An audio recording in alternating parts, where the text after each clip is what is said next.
Devgiri bank fitness club तर्फे आयोजित आरोग्यम धनसंपदाच्या आजच्या सत्रात मी सर्व उपस्थितांचे हार्दिक स्वागत करते. आजच्या प्रशिक्षणाचे प्रशिक्षिका प्रमिला आव्हाळे, बँकेचे माननीय अध्यक्ष श्री किशोरजी शितोळे सर, तसेच सर्व कर्मचारी वृंद व उपस्थितांचे मनपूर्वक स्वागत करून चला तर सुरुवात करूया आजच्या कार्यक्रमाला. सर्वांचे आरोग्य उत्तम असावे या सदहेतूने बँकेचे माननीय अध्यक्ष श्री किशोरजी शितोळे सरांनी त्यांच्या कल्पनेतून सदर क्लबची आपण सुरुवात करण्यात आलेली आहे. आज प्रमिला आव्हाळे मॅडम अष्टांग योग आणि धारणा, ध्यान, समाधी या विषयावर आपले प्रशिक्षण देणार आहेत. त्यांचा परिचय मी थोडक्यात करून देऊ इच्छिते. प्रमिला पुंडलिकराव आव्हाळे या योग शिक्षिका आहेत. अनेक लोकांना, हजारो पेशंटना योग करण्यासाठी त्यांनी प्रोत्साहित केलेले आहे. त्यांचे शिक्षण MA BEd, MA योगशास्त्र, MA संगीत, MA समाजशास्त्र झालेले आहे. ते BEd कॉलेज येथे योग प्राध्यापक म्हणून तसेच MP लॉ येथेही योग क्लासेस घेतात. जिल्हा परिषद प्राथमिक आरोग्य केंद्र दौलताबाद अंतर्गत जुलै 2020 पासून कोविड योद्ध्यांसाठी त्या योगा घेत आहेत. नॅशनल व इंटरनॅशनल योगा कॉम्पिटिशनही त्या खेळलेल्या आहेत. 2005 पासून पतंजली योग समितीमध्ये कार्यरत आहेत. पतंजली युवती प्रभारी म्हणून त्या कार्यरत आहेत. योग रेफरी याची एक्झामही त्या पास झालेल्या आहेत. नॅशनल इंटरनॅशनल योगा प्लेयर विद्यार्थ्यांसाठी मॅडम योगा क्लासेसही घेतात. 10 वर्षापासून त्या डॉक्टर बाबासाहेब आंबेडकर मराठवाडा विद्यापीठ इथे योग कोच म्हणूनही कार्यरत आहे. मॅडम, आपले खूप खूप स्वागत. मी आजच्या प्रशिक्षिका प्रमिला आव्हाळे मॅडम यांना विनंती करते की त्यांनी आजच्या आपल्या प्रशिक्षणास सुरुवात करावी. आजचं आपलं सेशन अष्टांग योग आणि धारणा, ध्यान आणि समाधी. तर धारणा, ध्यान आणि समाधी आपण अंतर्योग यामधला जो टॉपिक बघितला होता, यम, नियम, आसन, प्राणायाम, नंतर यांचा एकत्रित संयम, याला आंतरिक प्रक्रिया योग असं म्हटलं जातं. आता समाधी हे योगाचे अंतिम ध्येय सांगितलेलं आहे. मात्र समाधी अवस्थेत येण्यापूर्वी आपल्याला काही धारणेतून आपल्याला ती सुरुवात करावी लागते. आता ती सुरुवात प्राणायामातून एकाग्र झालेले आणि नंतर प्रत्याहारातून इंद्रिय विषयातून मुक्त झालेल्या मनाला धारणा, नंतर मग ध्यानाकडे वळविले, म्हणजेच मनाची अधिकाधिक शांती, विचारांची न संदिग्धता साधता येते. मग मन एकाच गोष्टीवर काय होतं, एकाग्र होऊन मग काय होते, ज्ञानाची पातळी ही अधिक वाढीस लागते. मग ध्यानातून आपली काय होती, स्वची ओळख आपल्याला व्हायला लागते. जर आपण ध्यानाचा जसा अभ्यास करू त्यातून आपल्याला आपल्या स्वतःची ओळख तेथे तयार व्हायला लागते आणि आपल्याला अनेक अनुभूती मिळायला लागतात. मग आपले विचार, आचार याविषयी अधिक आपण काय होत जातो, सजग होत जातो आणि त्यातून आपल्याला एक नवीन मार्ग जीवनाचा मिळायला लागतो. मग अधिक समग्र व्यक्तिमत्वाची जडणघडण सुद्धा आपल्याला ध्यानातून व्हायला लागते. मग यम, नियम, आसन आणि प्राणायाम या बहिरंगाची साधना केल्यानंतर मग प्रत्याहाराच्या दारातून अंतरंगात प्रवेश केल्यावर पतंजलींनी 3 टप्प्यातून आपल्याला ह्या गोष्टी सांगितलेल्या आहेत. त्या कोणत्या? त्या आहेत धारणा, ध्यान आणि समाधी. आता अंतरंग योगाची जी साधना सांगितलेली आहे ती ही 3 टप्प्यामध्ये सांगितली गेलेली आहे. त्याच्यामध्ये ज्ञान हे सर्वसामान्यांना काय म्हणजे मिळत नसतं, म्हणजे त्यांना माहिती नसतं. आता त्यामुळे या सर्व साधनेला ध्यान साधना या एकाच शब्दाने संबोधले जाते. आता ही ध्यान हा काय आहे, एक शब्द पतंजलींनी अभिप्रेत असलेल्या अर्थाने आपल्याला सहसा वापरला जात नाही. मग पतंजलींचे ध्यान आपण पुढे पाहणारच आहोत. मात्र आरंभी ध्यान हा शब्द कसा आहे, व्यावहारिक भाषेमध्ये सांगितलेला आहे की अंतरंगाची साधना या अर्थाने वापरला जातो. तो आपण तसाच समजून घेऊया की शरीराच्या आणि प्राणाच्या बंधनातून मन मुक्त झाले की त्यांच्या पंच ज्ञानेंद्रियांच्या बंधनातून मुक्त करण्याकरता प्रत्याहार सांगितलेला आहे. पण आपली पंच ज्ञानेंद्रिय कोणती? त्याच्यामध्ये डोळे, कान, जीभ व त्वचा. मग आपल्याला विषयाकडे म्हणजे ह्या गोष्टी काय करतात, आपल्या विषयांकडे धावत असतात. मग त्यांनी विषयाकडून जाणारी जी धाव आवरली की ती इंद्रियाकडे, मनाला काय करते, ओढणार, म्हणजे मनाकडे ओढणार नाही. आणि मग मन त्याच्याही ताणातून मुक्त होईल. अशा तऱ्हेने मन मुक्त झाले की त्या मनाला अंतर्मुख करायचे. या प्रक्रियेस आपण काय म्हणतो, अंतर्योग ध्यान सुरू होणे असे त्याला आपण म्हणतो. पण ध्यानाला पारंपरिक आणि व्यावहारिक अर्थ आहेत. पण योग ऋषी पतंजली म्हणतात की ध्यानाची विशिष्ट अर्थ आपल्या योग सूत्रात सांगितलेला आहे. वैदिक परंपरेमध्ये काय, सर्व विधींमध्ये अथ ध्यानम असे सांगून इष्ट देवतेचे अर्थ वर्णन याच्यामध्ये केलेले आहे. आता या वर्णनानुसार काय होतं, त्या देवतेच्या रूपाचे चिंतन, मनन आणि हे आपण करायला लागतो. ज्याही इष्ट देवतेला आपण मानत असू तर त्या इष्ट देवतेचे चिंतन आपण करायला लागतो. या वर्णनानुसार अनेक सुक्तात अशा प्रकारचे त्या देवतेचे ध्यान करायला सांगितलेले आहे. आता ध्यान शब्दाचा व्यावहारिक अर्थ आपण फारच उथळ सांगितलेला आहे की डोळे मिटून कोणत्या तरी एका लक्ष्याचे चिंतन करणे म्हणजेच ध्यान असे सामान्यतः मानले जाते. पतंजलींनी धारणा, ध्यान आणि समाधी अशा 3 भागात विभागलेल्या प्रक्रियेला संयम असे नाव दिले आहे. पण संयम हा आपण संयमाच्या अभ्यासातूनच साध्य होणाऱ्या अनेक चमत्कार सदृश्य गोष्टी ह्या 3ऱ्या पादामध्ये विभूती म्हणून सांगितलेले आहे. पतंजलींचे 4 पाद सांगितलेले आहे. तर त्याच्यापैकी विभूती पादामध्ये त्यांनी संयमाच्या सूत्रांमध्ये त्यांनी सांगितलेले आहे की काहीही न करण्याची ध्यानाची जी स्थिती जवळजवळ आपल्या शेवटची पर्यंत जाण्याची स्थिती ही सारखीच आहे. पण प्रत्यक्ष त्यातून आपण काय करतो, अनुभवू शकत नाही. पण ध्यान स्थिती आपण अनुभवू शकतो. म्हणजे हाच त्यातील फरक सांगितलेला आहे. मग अर्थात आपल्या अस्तित्वाच्या सर्व पातळीवरील म्हणजे सर्व कृतीत थांबवणे म्हणजेच ध्यान होय. मग ध्यानाची अवस्था अशी आहे की जर आपण एका स्थितीमध्ये स्थिर झालो की आपली पूर्ण अवस्था काय होत जाते, एकाग्र होऊन आपल्या सर्व हालचाली, सर्व व्यवहार आपण काय करत असतो, थांबवत असतो. आणि त्यामुळे आपण एका गोष्टीवर ध्यान केंद्रित करत आपल्या ध्यानाची अवस्था सुरू व्हायला लागते. मग हे समजण्याकरता आपल्याला काय, आपल्या अस्तित्वाच्या पातळीवर आपण काय काय करत असतो हे समजावून घेणं गरजेचं आहे. मग ध्यानाचे अंतिम साध्य अतिशय अवघड असले तरी साधना मात्र तितकीशी अवघड नाहीये. मग आनंदमय कोशापर्यंत होणारा हा प्रवास अन्नमय कोशापासूनच काय होतो, सुरू होतो. हा सर्व प्रवास शरीराकडून मनाकडे आणि मनाकडून आत्म्याकडे व आत्म्याकडून परमात्म्याकडे असा होतो. म्हणजेच प्रारंभिक काहीही न करण्याकरता असं सांगितलंय की काहीतरी करणे हे शारीरिक पातळीवर, नंतर मानसिक पातळीवर, अखेर आत्मिक पातळीवर करायचे आहे. या सर्व अभ्यासाच्या मार्गदर्शन योग महर्षी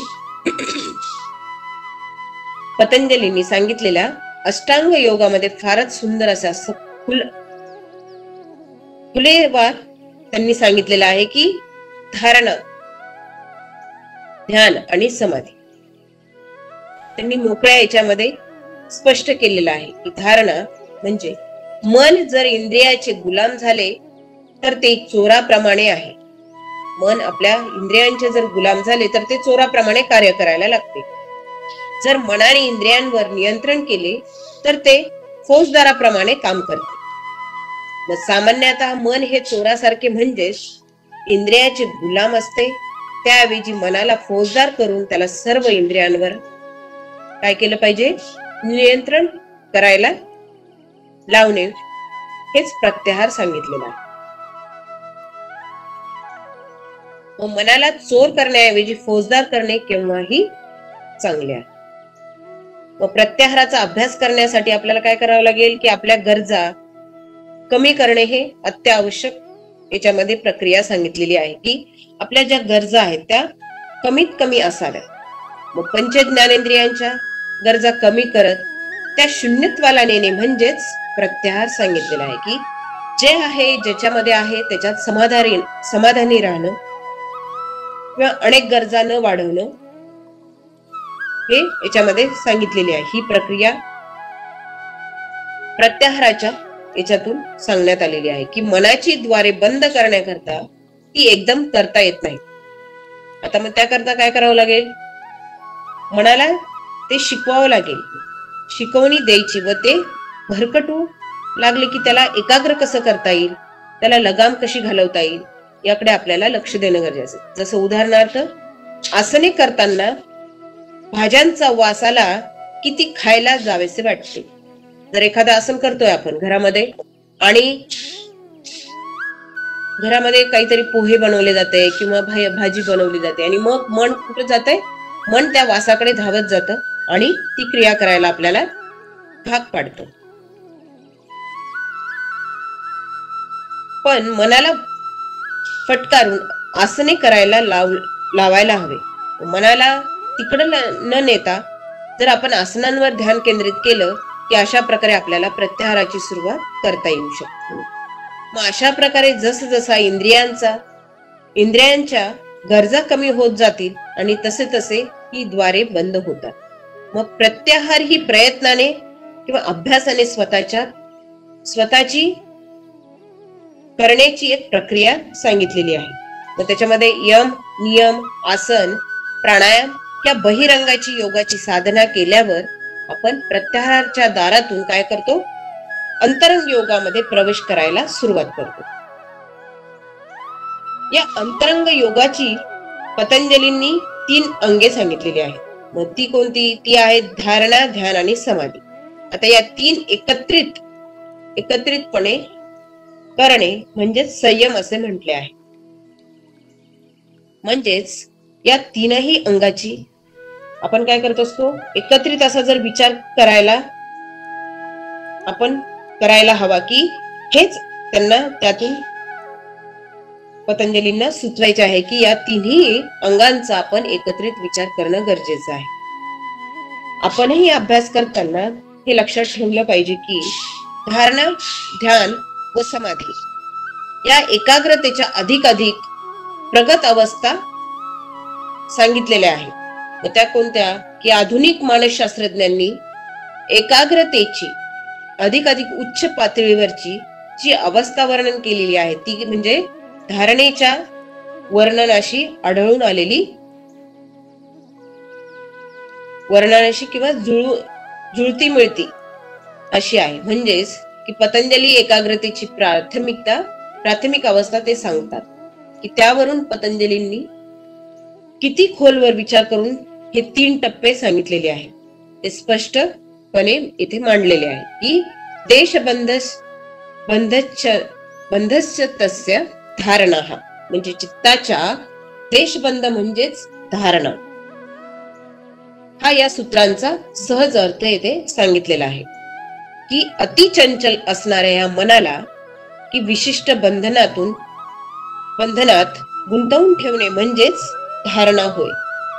या विशिष्ट मर्यादेच्या आत जर आपलं मन मोकळं असतं पण त्या मर्यादेच्या जर बाहेर त्याला जाऊ न देणे किंवा जाऊ जर दिलं तर काय होतं, धारणा आपली होत नाही. मग जर त्याला न देणे म्हणजे जाऊ न देणे म्हणजेच धारणा होय.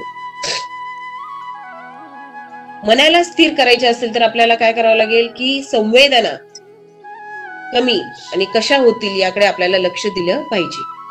अर्थात मनामध्ये क्लेश देणारे वातावरण टाकून मन प्रसन्न होईल असे वातावरण असणं गरजेचं आहे. तेथे बाह्य अडथळे नसावेत. मग मनाच्या बाह्य अडथळे जर आले तर काय होऊ शकतं की आपलं मन एकाग्र होऊ शकत नाही किंवा अनेक प्रकारचे गडबड गोंधळ होऊ शकतात.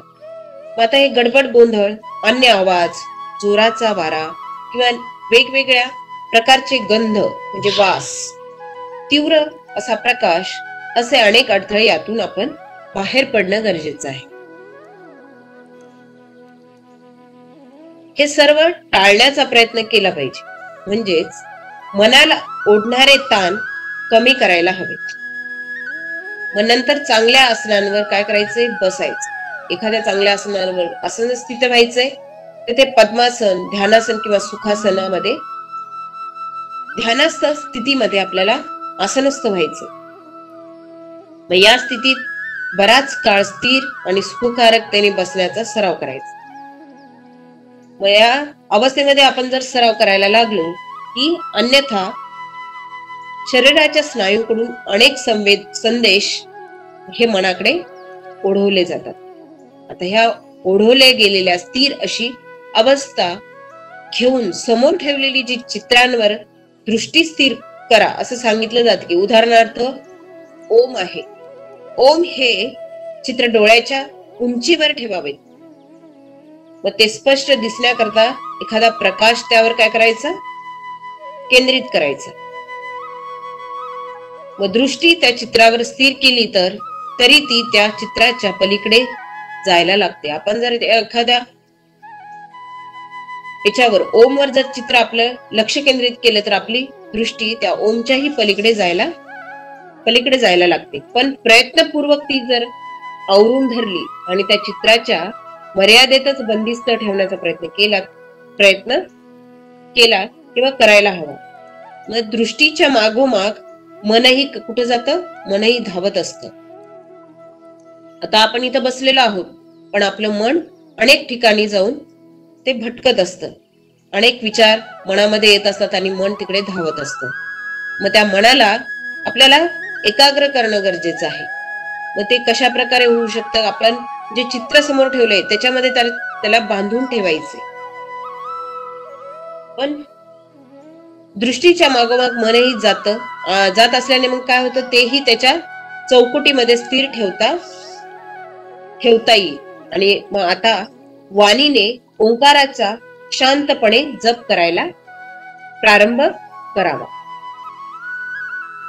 एकूण पंच ज्ञानेंद्रियांपैकी दृष्टी, जीभ व श्रवणेंद्रिय या तीनही इंद्रियांना हा एक विषय दिला गेलेला आहे. की मग त्याचे काय होतात? व्यापार या एकत्रित केले गेले.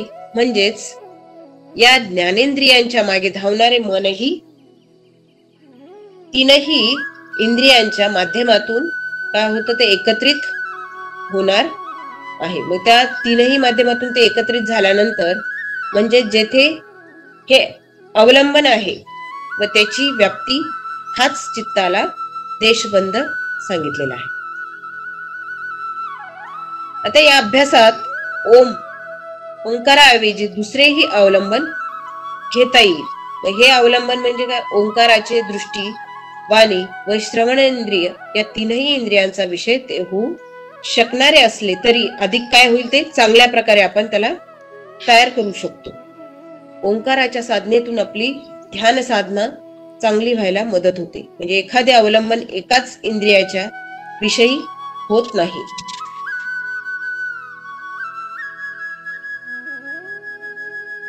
तर त्यावेळी अन्य इंद्रिय आपले काय करत असतात? विषय हे निवडतील आणि मग मन तिकडे ओढवलं जाईल.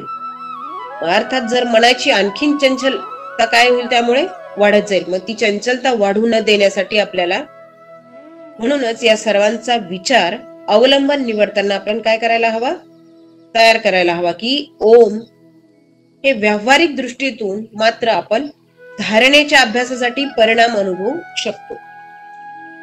धारणा ही मनाची एकाग्रता एकच उच्च अवस्था सांगितलेली आहे. आधुनिक मानसशास्त्रज्ञांनी या मनाच्या एकाग्रतेची ती तुच्छ अवस्था येथे सांगितलेली आहे की ती धारणेच्या मिळती जुळती आहे. म्हणजे मानसशास्त्रज्ञ हे मनाच्या एकाग्रतेच्या एका पायरीतून काय करत असतात, येऊन ते थांबलेले असतात. ती पतंजलीच्या दृष्टीने किंवा मनाच्या एकाग्रतेची पहिली पायरी सांगितलेली आहे. मग धारणेच्या मनाची व्यग्रता कमी होते, त्यामुळे व्यग्रतेचे दुष्परिणाम होतात. मग सैरावैरा धावणाऱ्या मनाला धारणेच्या अभ्यासामुळे काही मर्यादित स्थिर करण्याचा प्रयत्न आपण केला जातो. मग त्यामुळे काय होतं, साहजिकच मनावरील काय होतो, ताण कमी व्हायला मदत होते. मग मानसिक शांती शक्ती संचय वाढीस लागतो. जसं जसं मन शांत होत जाईल तशी आपली मानसिक शक्ती ही वाढत जाईल. आणि एकाग्रतेची अशी सवय आपल्याला लागल्यामुळे काय होईल, प्रत्येक काम अधिक प्रभावीपणे आणि कार्यक्षमतेने आपण करू शकतो. या प्रक्रियेतील अभ्यास व प्रगती ही प्रत्येक साधकाच्या व्यक्तिगत सामर्थ्यावरून अवलंबून असते. पण प्रगत अभ्यासाचे सामुदायिक शिक्षण हे आवश्यक सांगितलेलं आहे. हे झालं धारणेच्या याच्यातून मिळणारी जी पुढची स्थिती आहे ती आहे ध्यान. आता ध्यान म्हणजे योग व योग म्हणजेच ध्यान. तर असे समीकरण हल्ली सर्वत्र काय झालेलं आहे, रूढ झालेलं आहे.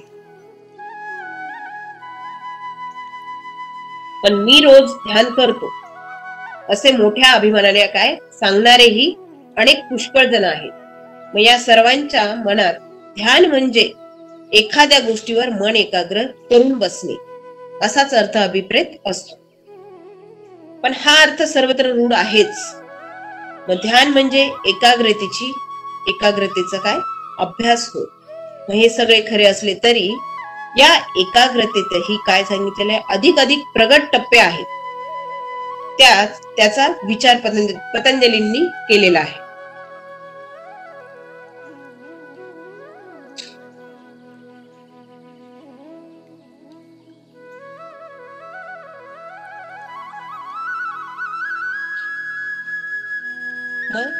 हे सगळे त्यांनी धारणा आणि ध्यान आणि समाधी या 3 स्तरावर पतंजलींनी सांगितलेलं आहे की या साधनेला त्यांनी अंतरंग योग असे नाव दिलेले आहे. यम, नियम, आसन, प्राणायाम, प्रत्याहार हा बहिरंग योग म्हणून सांगितलेला आहे. आता या बहिरंग योगातून प्रत्याहाराच्या दारातून अंतरंग योगामध्ये आपण प्रवेश करतो. मग प्रवेश केल्यानंतर काय होतं, धारणा, ध्यान आणि समाधी साधना वर्णन केली गेलेली आहे. मग यातही या 3 पायऱ्या स्वतंत्र नसून एकत्रितच आहेत असे त्यांनी पतंजलींनी याच्यामध्ये सांगितलेलं आहे. आणि त्याला संयम असा हा शब्द दिलेला आहे. म्हणजेच व्यवहारात वापरला जाणारा ध्यान हा शब्द पतंजलीच्या संयम या शब्दाचीच दिशा दाखवणारा म्हणून ओळखला जातो. म्हणूनच पतंजली योगाचा अभ्यास करताना ध्यान शब्दाचा व्यावहारिक अर्थ लक्षात न घेता पतंजली सांगतात की ध्यान शब्दाचा अर्थच समजून घ्यायला हवा. देशबंध हा चित्तस्य धारणा. व दुसऱ्या सूत्रात पतंजली ध्यानाचा अर्थ विशद करतात की तत्र प्रत्यय एकतानता ध्यानम. म्हणजे पहिल्या सूत्राचा अर्थ आपण यापूर्वी समजून घेतला आहे की तो अर्थ पूर्णपणे लक्षात ठेवूनच हे सूत्र अभ्यासले गेलेले आहे. या सूत्रातील पहिलाच शब्द मागील सूत्रात निर्देश करतो की तंत्र म्हणजेच तेथे म्हणजेच धारणेत. म्हणजे ध्यान करायचे तर प्रथम धारणा केली पाहिजे व धारणेतून स्थित असताना ध्यानाची प्रक्रिया सुरू होत असते. मग धारणेशिवाय ध्यान होणारच नाही. धारणा करणं हे खूप गरजेचं आहे की धारणेचा खूप अभ्यास झाला पाहिजे.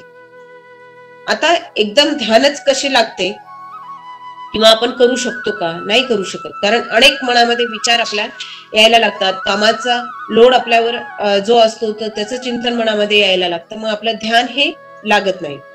मग त्याच्यासाठी आपल्याला धारणेचा अभ्यास करणं गरजेचं आहे. धारणेचा अभ्यास झाल्यानंतर आता एकदम ध्यानच करायचे असे शक्य होणार नाही. मग हेच तंत्र या शब्दात सूचित केलेले आहे की उलट धारणा ही पूर्णपणे साध्य झाल्यावर त्या स्थितीत ध्यान प्रारंभ होते. हेच पतंजलींना तंत्र या शब्दातून सांगायचे आहे. कारण धारणेतून पुढे प्रगत अवस्था गाठणे म्हणजेच ध्यान होय. आता या सूत्रातील दुसरा शब्द आहे प्रत्यय. प्रत्यय म्हणजेच अनुभव. व पंच ज्ञानेंद्रियातून ही सतत बाह्य गोष्टींचा प्रत्यय घेत असते व बाहेरील ध्वनी कानांनी ग्रहण केला जातो व त्यातील काय होतं ध्वनीची ही ज्ञान मेंदूला मिळत असते. म्हणजे त्या ध्वनीचा प्रत्यय मेंदूला काय होतो कानाच्या माध्यमातून मिळत असतो. अशा प्रकारचे 5 ज्ञानेंद्रियांच्या माध्यमातून बाहेरील संवेदनाचा अर्थ समजून घेतला म्हणजेच प्रत्ययच घेतला जातो. मग एकाच वस्तूचे वेगवेगळे ज्ञान आपल्याला असते. मग वेगवेगळ्या इंद्रियाच्या माध्यमातून आपण काय करत असतो तिथे अनुभव घेत असतो. पेढा समोर ठेवलेला असेल तर मग त्याचा आकार, त्याचा रंग आणि त्या डोळ्याच्या माध्यमातून आपण काय करत असतो त्याचा अनुभव घेतो. व त्याचा गंध नाकाच्या माध्यमातून आणि चव जिभेच्या माध्यमातून आपण स्पर्श त्वचेच्या माध्यमातून अनुभवायला जातो. मग एकतानता या शब्दात मूळ धातू तन म्हणजेच ताणणे व एकतानता म्हणजेच एकालाच ताणणे. अर्थात दीर्घकाल या सूत्रात प्रत्यय एकतानता असा शब्द तिथे सांगितलेला आहे की एकाच अलंबनाचे अनेक प्रत्यय वेगवेगळ्या म्हणजे आळीपाळीने अनुभवायला आपल्याला येत असतात. मग एका क्षणाला जर आपण एकच प्रत्यय असतो पण दुसऱ्या क्षणाला काय होतो दुसरा आणि तिसऱ्या क्षणाला लगेच तिसरा प्रत्यय आपल्याला येत असतो. याला हे सर्व प्रत्यय एकाच आलंबनाचे असतात म्हणून त्याला काय म्हटलेलं आहे धारणा असं म्हणतात. एकाच आलंबनाचे अनेक प्रत्यय बांधलेले मन आता त्या अनेक प्रत्ययापैकी एकाच प्रत्ययातून स्थिर ठेवायचे असेल तर मनाला सतत एकाच प्रत्ययाची अनुभवायची जाणीव राहायला हवी. असे ध्यान आणि कोणत्याही प्रत्येक एकाच प्रत्ययातून सलग दीर्घकालाने अनुभवणे म्हणजेच ध्यान होय.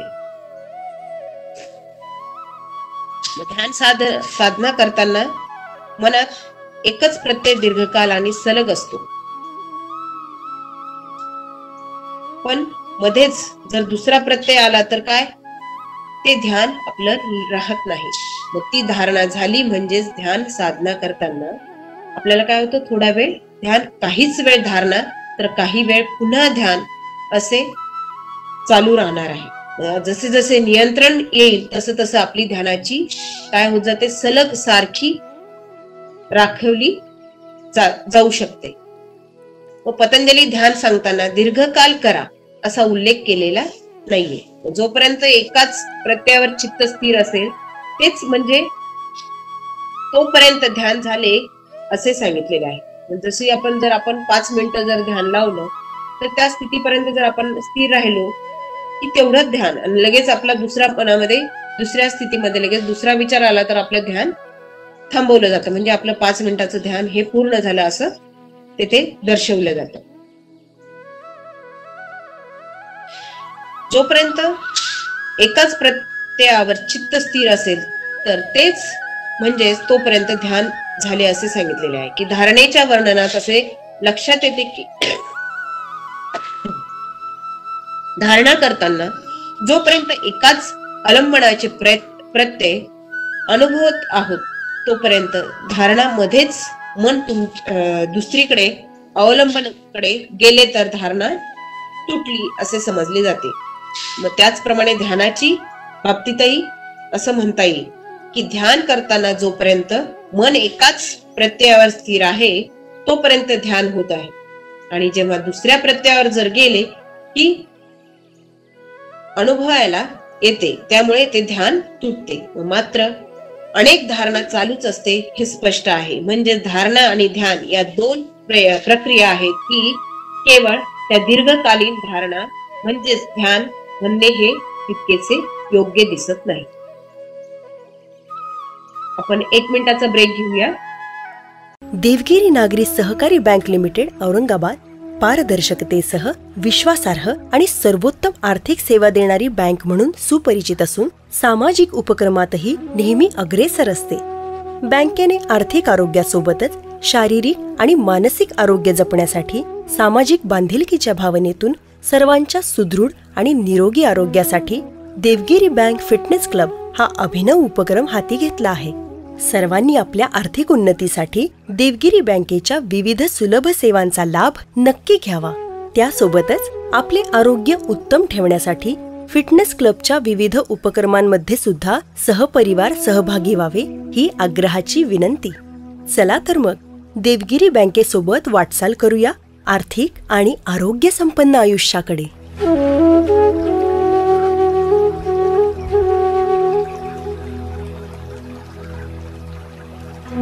आपले अस्तित्व पंचकोशातून म्हणजेच 5 पातळ्यांवर असते. त्याच्यामधला अन्नमय कोश शरीर, प्राणमय कोश सांगितलेला आहे. सर्व हालचालींची जी प्रेरणा आपल्याला मिळत असते. मनोमय कोश म्हणजे मनन, विचार, चिंतन व चिंता करण्याची पातळी. विज्ञानमय कोश हे ज्ञान म्हणजे विशेष ज्ञान अर्थात इंद्रियातील ज्ञान मिळवण्याची पातळी. आणि आनंदमय कोश म्हणजे ध्यानाच्या अंतिम स्थितीमध्ये साध्य झाल्यावर येणारी अनुभूती होय. आता या सर्वच पातळ्यांवर आपण सतत काहीतरी करत असतो. मग या सर्व थांबवणे म्हणजेच सांगितलेलं आहे ध्यान होय. मग शारीरिक पातळीवर आपण सतत हालचाली करत असतो आणि इंद्रियाच्या हालचाली थांबवता येत नाही, थांबवता येतात, पण ज्ञानेंद्रियांच्या हालचाली थांबवणे हे कठीण असते. त्याच्यासाठी आपल्याला डोळे, कान, नाक, जीभ व त्वचा ही इंद्रिये सतत ज्ञान ग्रहण करण्याचे कार्य करीत असतात. मग हे कार्य थांबवणे जवळजवळ अशक्यच असते. त्याशिवाय मनाचे कार्य थांबवणे तर शक्यच नसते. मग ध्यान म्हणजेच हे सर्व थांबवणे आहे. जशी जशी आपली अवस्था पुढेच होत जाते किंवा ध्यान लागत जातं, मग हे आपल्याला मनाला सुद्धा संयमित ठेवण्याचं कार्य करणं म्हणजेच ध्यान सांगितलेलं आहे. मग कर्मेंद्रियांनी आपले कर्म न करता स्वतः स्वस्थ राहिले पाहिजे. ज्ञानेंद्रियांनी ज्ञान ग्रहणाचे कार्य थांबवले पाहिजे. मग मनामध्ये विचार करण्याचे कार्य थांबवले पाहिजे की हे सर्व जमले तर काय होईल, इंद्रियातील ज्ञानाची जी जागृती होईल. आणि जागृती झाली की तेथेही काही तरी व्हायला नको. म्हणजे ही खरी ध्यानाची अंतिम अवस्था सांगितलेली आहे. या अवस्थेत काहीच नसते, म्हणजे केवळ आनंदच असतो. म्हणजेच आत्मा किंवा पुरुष पहिल्या 4ही कोशामधून मुक्त होईल, केवळ आनंदमय होऊन राहतो. ही ध्यानाची अंतिम अवस्था अर्थात काही ना काही करण्याची स्थिती आहे. यावरून काही न करणे किती अवघड आहे हे आपल्याला समजेलच. ध्यान ही योगातील कशी गूढ वाटणारी एक मोहवणारी अशी प्रक्रिया सांगितलेली आहे. ध्यान एक परिणाम चमत्कार सदृश्य सांगितलेली अवस्था. त्यामुळे ध्यान करण्याचा जो मोह सर्वांनाच असतो, पण प्रत्यक्ष ध्यान साधना करताना असे परिणाम अनुभवायला येतात व ध्यान काही जमत नाही, म्हणून ती प्रक्रिया गूढ वाटते. दिसायला कशी वाटते, साधी असलेली ही प्रक्रिया जमायला कशी आहे, फार कठीण आहे. हे समजायलाही बराच काळ आपल्याला साधना करावी लागते. अनेक वेळा आपण या अवस्थेमध्ये तयार झालो की नंतर आपली ध्यानाची अवस्था किंवा ध्यानाच्या अभ्यासाची सुरुवात ही धारणेतूनच होऊ शकते. धारणा ही व्यवस्थित करायला लागलो की धारणेच्या पूर्वतयारी व अन्य कृती सांगितलेल्या आहे. मग तीच पूर्वतयारी करून जर आपण धारणा प्रारंभ करावी आणि नंतर पुढे एकाच प्रत्ययावर मन स्थिर करून ध्यानाची साधना करायचा अभ्यास करावा. नंतर येते समाधी. शेवटची अवस्था सांगितलेली आहे समाधीची अवस्था. आता पतंजली धारणेतून ध्यान व ध्यानातून पुढे समाधी असं सांगितलेलं आहे. आता समाधी बद्दल जनसामान्यातून गूढता आहे की समाधी म्हणजे जीवनातील अंतिम अवस्था, अर्थात जीवनाचा अंत असा समज सर्वत्र प्रचलित आहे. पण पतंजली अष्टांग योगातील शेवटचे अंग म्हणून सांगितलेली समाधी हा काही जीवनाचा अंत होणारी प्रक्रिया म्हणून सांगितलेली नाहीये, की समाधी साधल्यावर पुढे मिळणारी अनेक विभूतीची किंवा सिद्धींची वर्णने पतंजलींनी पुढे केलेली आहे. की अर्थात समाधी म्हणजे जीवन संपवण्याची प्रक्रिया नाही. हे सर्वप्रथम अन्यथा किंवा मनामध्ये खूपच गोंधळ निर्माण करू शकतात. त्याच्यासाठी आपण हे मान्य केलं पाहिजे की समाधी म्हणजे ही शेवटची अवस्था, म्हणजे शेवटची स्थिती नव्हे. समाधी म्हणजे मृत्यू नाही ही संकल्पना गृहीत धरली की मगच आपण पुढे विचार करू शकतो. पतंजलींच्या परिभाषेमध्ये समाधी ही एक प्रक्रिया आहे. धारणा ध्यान करावे व नंतर पूर्वस्थितीला येऊन आपल्या दैनंदिन कार्याला लागावे. त्याचप्रमाणे 1-2 तास समाधी साधावी व नंतर पुन्हा काय व्हावे, पूर्वस्थितीला येऊन आपल्या दैनंदिन कार्याला लागावे, अशी प्रक्रिया त्यांनी सांगितलेली आहे. की समाधीच्या प्रक्रियेची साधना करताना समाधी ही स्थिती काही सेकंदही साधू शकेल किंवा प्रयत्नांनी काही वर्षही साधू शकेल. मग अर्थात दीर्घकाल जर समाधी स्थितीत राहायचे असेल तर अन्न पाण्याची गरज लागायला नको. मग समाधी स्थितीमध्ये अन्न पाण्याची तर नाहीच, पण हवेचीही गरज लागत नाही. मात्र हा साधक पूर्वस्थितीला आल्यावर त्याला सर्वच अन्न पाणी आणि हवा याची गरज त्याला लागते. मग या सर्व विवेचनावरून वाचकांच्या लक्षात आले असेल की पतंजली सांगतात की समाधी ही अष्टांग योगाचे एक अंग आहे व ते अंतिम अंग आहे हे खरे सांगितलेले आहे. पण समाधी हे अष्टांग योगाचे अंतिम अंग आहे, पण ते योगाचे नाही असं तिथे पतंजली सांगतात. की योग समाधीच्याही पुढे आहे. म्हणून समाधीच्या सूत्रानंतरही पतंजलींनी 86 सूत्रे सांगितलेली आहे. या समाधीच्या वर्णन करताना पतंजली पुढील सूत्रात सांगितले की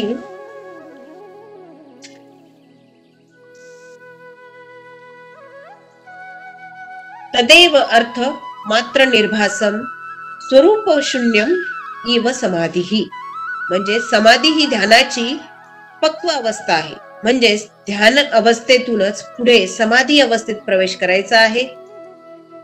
हा निर्देश तदेव शब्दातून नेहमीप्रमाणेच म्हणजे पतंजलींनी येथे केला आहे. मग तदेव म्हणजे काय, तेथेच. मग त्या अवस्थेत म्हणजेच ध्यान अवस्थेतच अर्थ मात्र म्हणजेच आलंबनाचा एक प्रत्यय शिल्लक राहतो. मग त्या ध्यान अवस्थेमधून सलग अनुभव आपल्याला येत असतो. तो निर्भासम म्हणजे या प्रत्यय खरीच अन्य सर्व निर्भासम म्हणजे जाणीवेच्या पलीकडे केले गेलेला आहे. आलंबनाच्या मात्र प्रत्ययाशिवाय म्हणजे जर आपल्याला प्रत्यय आला की अन्य काही आभास तेथे होत नाही. मग त्याच वेळी काय होतं, आणखीन एक विशेष गोष्ट घडते. ती म्हणजे स्वरूप शून्य इव म्हणजे आलंबनाचा एकनात्र प्रत्यय अनुभवणाऱ्या ध्यानातही जणू काही शून्य झालेला असतो. मग ध्याता ध्याविषयीच्या प्रत्ययाशी इतका एकरूप झालेला असतो की त्याचे अस्तित्व काय, ते शून्य झालेले असते. मग ध्याता कायमस्वरूपी ध्यातातील प्रत्यय विलीन झालेला नसतो, तर तो काही कालावधीपर्यंत तो एकरूप झालेला असतो. मग समाधी अवस्था ध्याता आणि ध्याताविषयीची एकरूप झालेली एक ध्यान प्रक्रिया राहत नाही. म्हणजेच फक्त ध्यान विषयीच शिल्लक राहते. आता ध्यान विषयाची अर्थमात्रता आणि ध्यातांनी स्वरूप शून्यता म्हणजेच समाधी सांगितलेली आहे.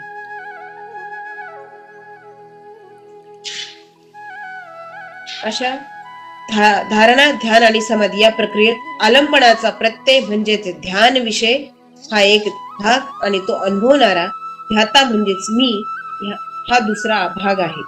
आता हा मी आणि आलंबनाचा प्रत्यय अनुभवत असतो. आता ही अनुभवण्याची प्रक्रिया म्हणजेच ध्यान. धारणेत मी ध्यान विषयाचे निरनिराळा प्रत्यय अनुभवत असतो.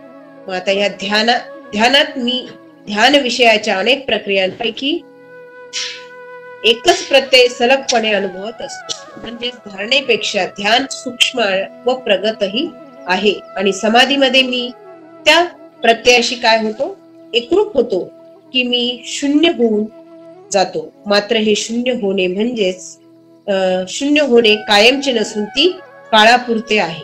याचा अर्थ ईव शब्दातून ध्वनित होतो.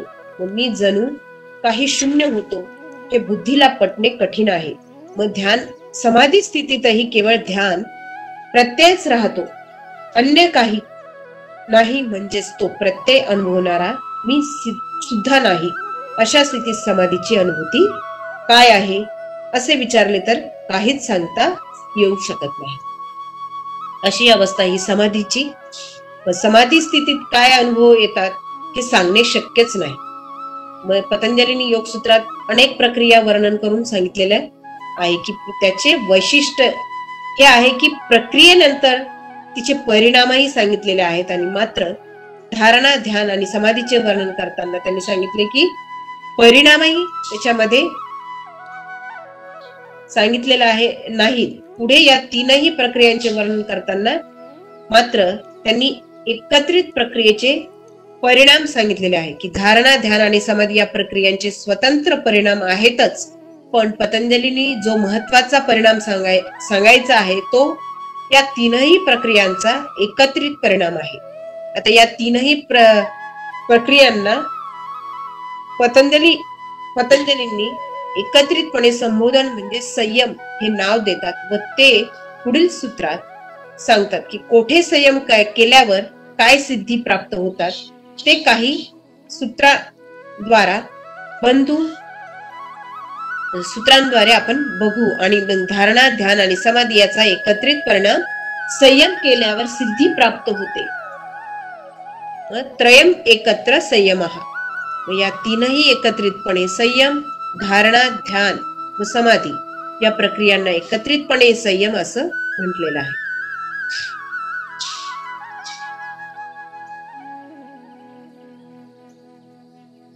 पतंजलींनी तिसऱ्या पदाचा आरंभ धारणा, ध्यान, समाधी या त्रयी केलेला आहे की तीनही प्रक्रियांना एकत्रित असे संयम नाव दिले. आणि या संयमाचेच परिणाम सांगताना तत जयता प्रज्ञालोकः असे सांगितले आहे की त्यावर जय मिळवल्यावर प्रज्ञालोक म्हणजेच प्रज्ञेचा आलोक पसरतो. अर्थात जे आहे त्याचे ज्ञान होते. आणि आपल्या आजूबाजूला अनेक गोष्टी असतात पण तेथे प्रकाश नसेल तर आपणास काहीच दिसत नाही.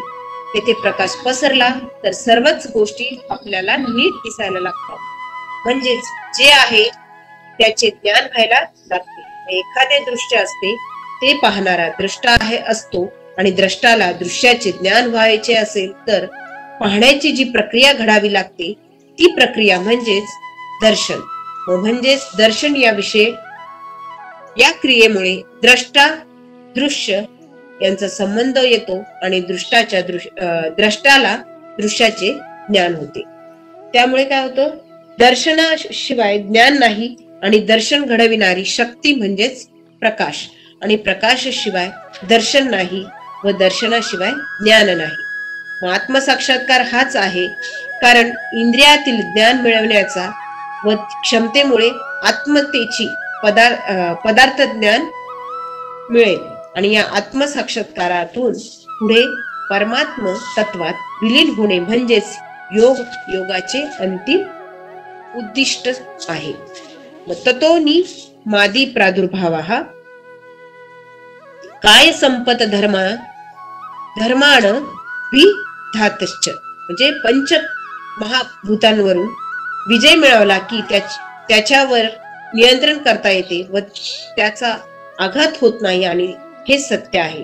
पण या ठिकाणी पतंजलींनी अष्टसिद्धींचा उल्लेख केलेला आहे की अनिमा, महिमा, गरिमा, लघिमा, प्राप्ती, प्राकम्य, ईश्वत्व आणि वशित्व.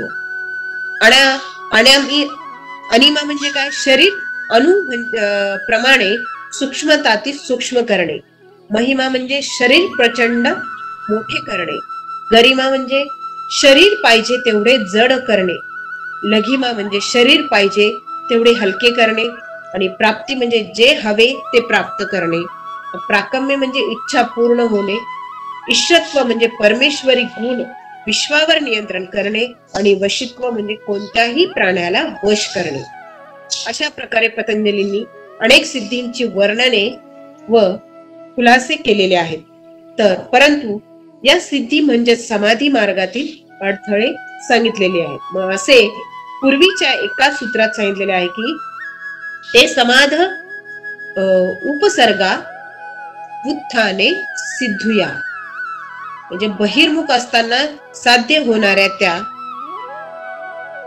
समाधी मार्गात अडथळेच ठरतात. मग सिद्धी प्राप्त झाली की तिचा वापर करण्याचा मोह होतो. जर आपल्याला एखादी सिद्ध प्राप्त झाली तर आपल्याला मोह होतो की नाही, आपण आणखीन काहीतरी नवीन याच्यामध्ये प्रयोग करूया. मग त्यातून समाजात मोठेपणा मिळतो व अहंकार वाढीस लागतो.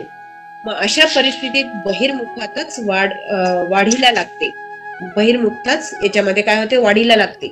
मग अंतर्मुक्ता ही त्यामुळे अंतरंग साधना शक्य होऊ शकत नाही. म्हणून या सिद्धी मिळाल्या तरी त्याचा वापर करू नये, मग असे पतंजलींनी सुचवायला सांगितलेले आहे. म्हणूनच पतंजली पुढील सूत्रात स्पष्ट करतात की तद्वैराग्यादपि दोष बीज क्षये कैवल्यम, त्याचे वैराग्य वाटल्यानंतर दोषांच्या बीजांचा क्षय होतो आणि कैवल्य अवस्था प्राप्त होते. अशा सिद्धीच्या वापराचा मोह हा साधना मार्गातील सर्वात मोठा अडथळा सांगितलेला आहे. मग साधना खूपच प्रगत झाल्यावरच काय होतं? सिद्धी प्राप्त होतात. पण जर अडकून पडल्यावर पुढे जाऊन थांबणे या वापरामुळे अहंकार वाढीस लागतो व साधन काय होते? साधना माघारी येऊ लागतो. मग साधक म्हणून सिद्धीच्या वापराचा मोह टाळता आला पाहिजे आणि पुढे प्राप्ती चालू राहते व पुढे अंतिम साध्यच आहे व तेच केवळ कैवल्य होय. म्हणजे साधनेमुळे अंतिम साध्यापर्यंत आलेली योगी व सिद्धीच्या वापरांचा मोहामुळे अंतिम साध्य गाठू शकत नाही, असे पतंजलींना सुचवायचे आहे. या ठिकाणी पतंजलींनी दोष बीजक्षय असा शब्द प्रयोग करताना म्हणजे सिद्धीच्या वापरात दोषांचे बीज आहे आणि सिद्धीच्या वापरामुळे त्याला खत पाणी घातले जाते आणि ते वाढू लागते. सिद्धींच्या बद्दल वैराग्य विरक्ती निर्माण झाल्याने या दोषांचे बीजच हळूहळू नष्ट होते. त्यामुळे साधनेत अडथळे येत नाहीत व साधक कैवल्य अवस्थेला पोहोचतो. अशी ही धारणा, ध्यान आणि समाधी या तीनही अवस्था आपल्या अष्टांग योगामधल्या शेवटच्या राहिलेल्या होत्या त्या आपण घेतल्यात. आणि हा धारणा, ध्यान आणि समाधी अष्टांग योगातील मार्ग सांगितलेले आहेत की यम, नियम, आसन, प्राणायाम, प्रत्याहार, धारणा, ध्यान आणि समाधी या अवस्था आपण बघितल्या आणि त्यातून आपल्या जीवनामध्ये कशा प्रकारे त्याचा अनुभव आपल्याला मिळणार आहे हे आपण याच्यातून बघितलं. आपण थोडस 5 मिनिटाचं आपण ओंकाराचं ध्यान करूया. 11 ओंकार सगळ्यांनी एकत्रित म्हणायचे आहे. एक ध्यानास्थानामध्ये बसायचंय, हाताची मुद्रा घ्यायची आहे, पाठ सरळ, मान सरळ, डोळे अलगद बंद आणि 11 वेळेस ओंकार म्हणत श्वास घेत ओंकाराला सुरुवात करायची आहे.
शांति शांति शांति।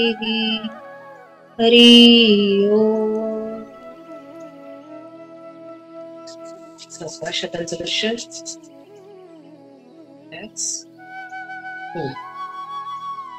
धन्यवाद.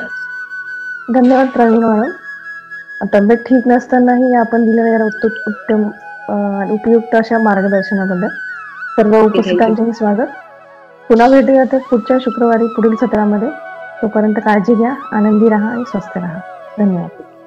देवगिरी नागरी सहकारी बँक लिमिटेड औरंगाबाद पारदर्शकतेसह विश्वासार्ह आणि सर्वोत्तम आर्थिक सेवा देणारी बँक म्हणून सुपरिचित असून सामाजिक उपक्रमातही नेहमी अग्रेसर असते. बँकेने आर्थिक आरोग्यासोबतच शारीरिक आणि मानसिक आरोग्य जपण्यासाठी सामाजिक बांधिलकीच्या भावनेतून सर्वांच्या सुदृढ आणि निरोगी आरोग्यासाठी देवगिरी बँक फिटनेस क्लब हा अभिनव उपक्रम हाती घेतला आहे. सर्वांनी आपल्या आर्थिक उन्नतीसाठी देवगिरी बँकेच्या विविध सुलभ सेवांचा लाभ नक्की घ्यावा. त्यासोबतच आपले आरोग्य उत्तम ठेवण्यासाठी फिटनेस क्लबच्या विविध उपक्रमांमध्ये सुद्धा सहपरिवार सहभागी व्हावे ही आग्रहाची विनंती. चला तर मग देवगिरी बँकेसोबत वाटचाल करूया आर्थिक आणि आरोग्य संपन्न आयुष्याकडे.